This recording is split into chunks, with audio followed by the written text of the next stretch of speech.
Hello everybody and welcome to my channel, Empowered by Nano.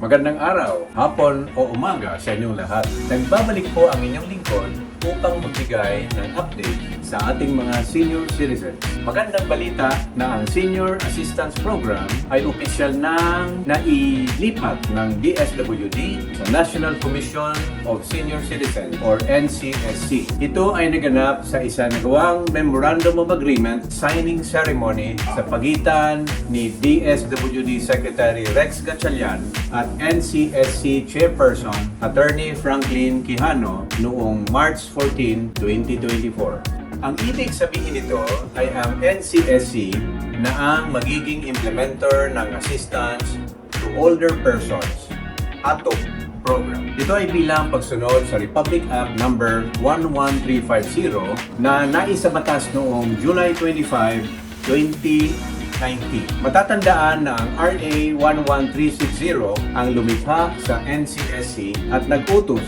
sa paglipat ng mga tungkulin, programa, proyekto at aktibidad na may kaugnayan sa kapakanan ng mga senior citizens mula sa DSWD patungo sa komisyon. Dahil dito ay nangako ang DSWD na tutulungan ang NCSC sa panahon ng transition at sa pagtupad sa mandato nito para sa pagpapatupad ng tulong sa mga matatandang tao mas kilala sa tawag na Assistance to Older Persons or ATOP. Kabilang sa mga programa at aktibidad sa ilalim ng ATOP ay ang suporta sa Senior Citizens Sectoral Council ng National Anti-Poverty Commission, ang pagdiriwang ng Elderly Filipino Week sa pambansa at regional na antas, suporta sa Federation of Senior Citizens Associations of the Philippines, Inc. at namumuno sa Regional Coordinating and Monitoring Board at Regional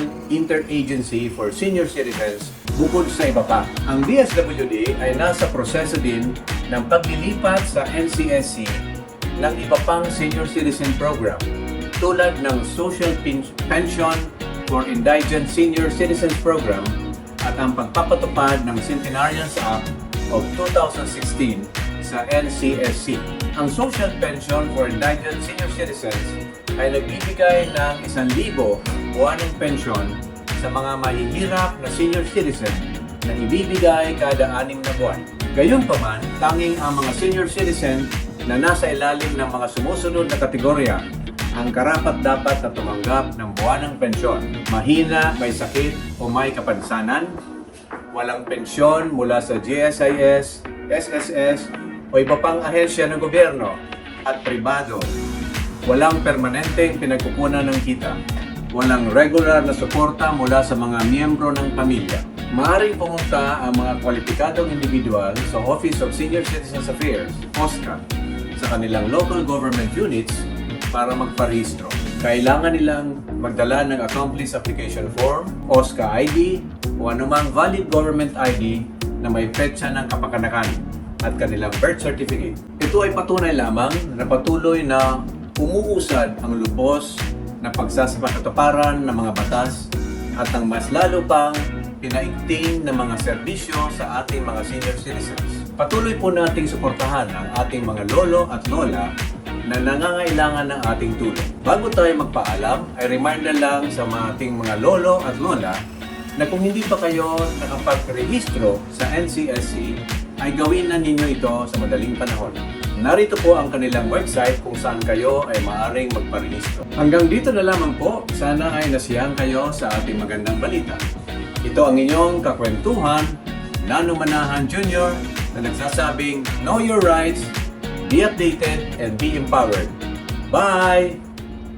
Salamat sa inyong panunood.